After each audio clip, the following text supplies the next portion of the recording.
Hi, I'm Sarah from the Good Food magazine, and I'm going to show you how to make a really nice alternative to mulled wine.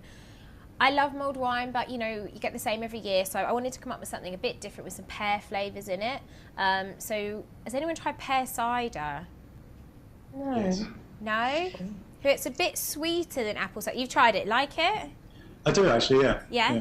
There's lots of different varieties out there, so I'd say sort of try a few and see which one you like. Some are sweeter than others. You could make this recipe just with normal apple cider if you want, but I just thought it was a bit of a nicer twist, quite nice and autumnal, good for Christmas.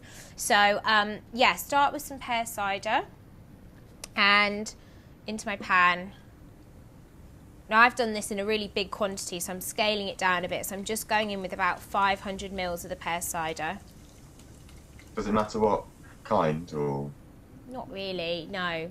I think I've got something a bit drier, just because I'm going to put some juice in it as well, so I don't want it too sweet. So I don't know if it's got a name, like some apple cider says dry or medium or sweet, go for something drier, I think. Okay. Or if you've got your favourite. And then about the same quantity, I've got cloudy pear juice. Again, if you can't find it, you could use cloudy apple juice. I just wanted to keep my flavours the same, so if you want to do cider, do apple maybe. And again, about 500 mils. Has anyone had a mulled wine yet this year? Not Not yet, no. Oh, I've had about 5. I think I've done every Christmas market in the last week. So. Oh, well, this might be your new thing then. You won't miss the mulled wine. Now I'm going in with cranberry juice. Again, about 500 mils, same. Just gives it really nice blush pink colour.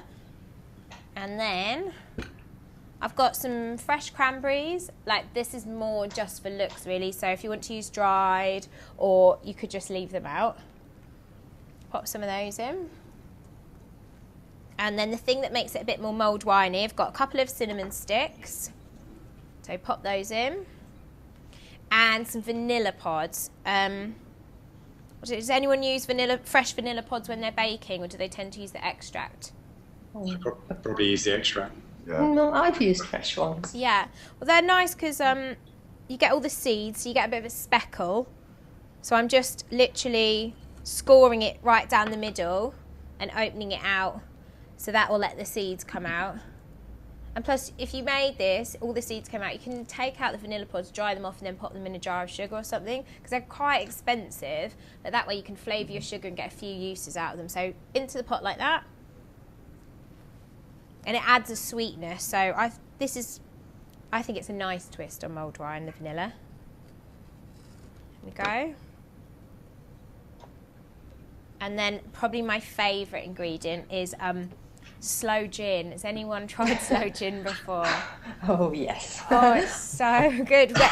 What have you made it yourself, or? Yes, I've made it myself, yeah. Oh, cool.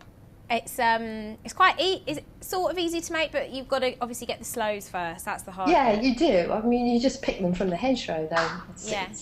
They don't cost anything, and then you just have to be patient. Yeah. How long did you? Because I've got some damson gin going at the moment. I'm still shaking it every day.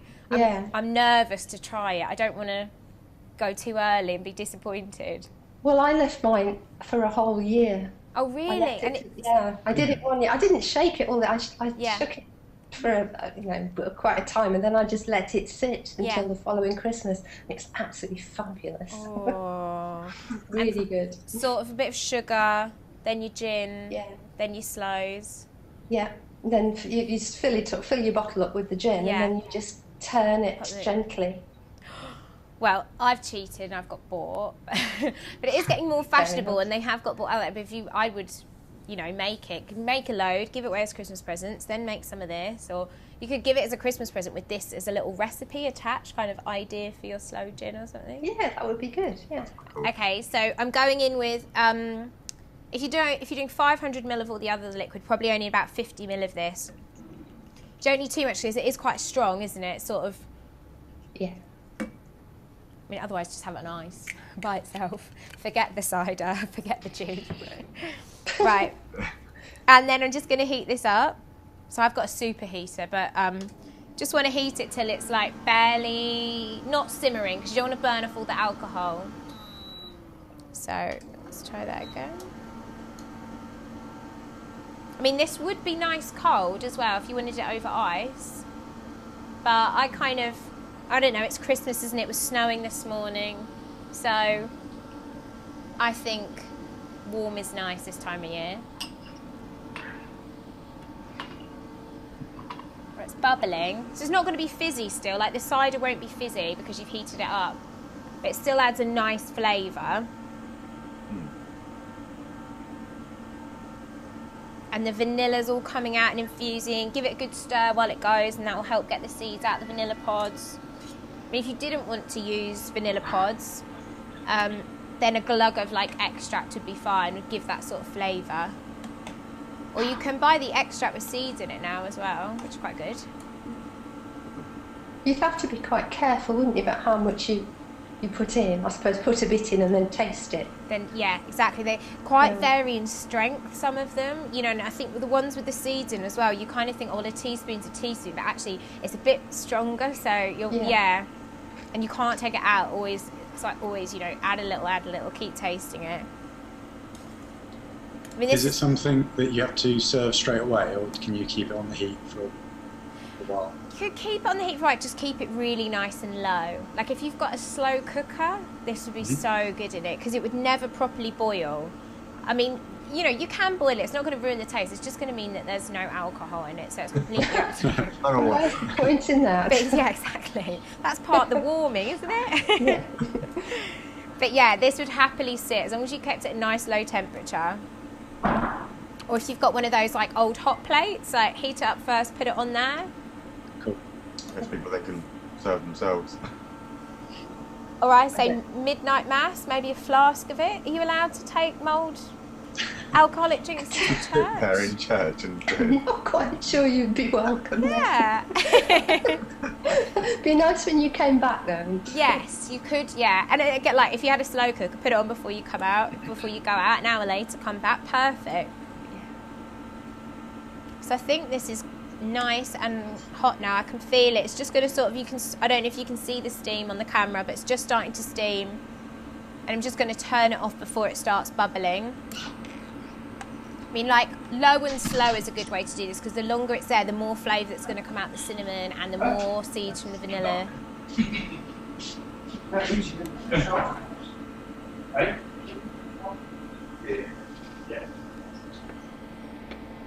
So, I'm going to ladle that out now.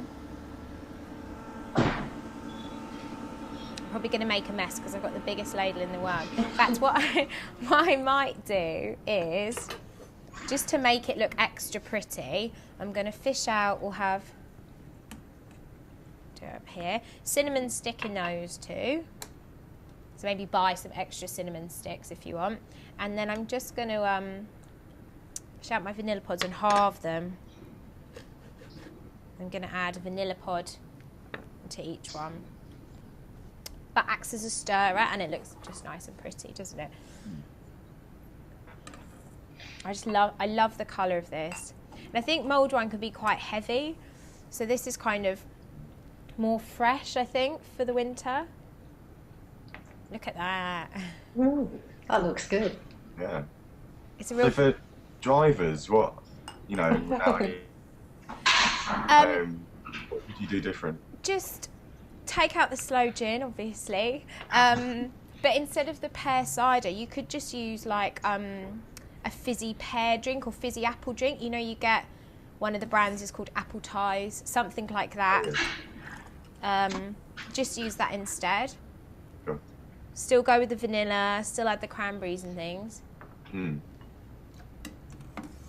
you think you might try this instead of mulled wine this year?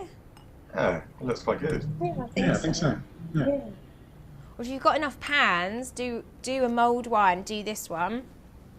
See which goes down the best. Is it quite sharp? It looks as if it's a sharper drink than a mulled wine made with red wine. Yeah, I've added no extra sugar. I mean, obviously I've got natural juices in there, which is sweeter, but it's lighter. Maybe less sharp, but it's just lighter. And the pear cider that I used a drier one, so it's not too sweet. It's kind of much more refreshing. And also mulled wine, once it goes cold, kind of, it's all right, isn't it? But this, if this went cold, it would still be really tasty, I think. So it looks as if it would be very refreshing as a cold drink with lots of ice in it. Lots of ice, because it's got that. Summery. Yeah, it's got that rosé colour. I think I associate with summer, sort of blush-coloured drinks. And let's top up this one. I feel sorry for the person who gets it's laden with cranberries and none of the good stuff.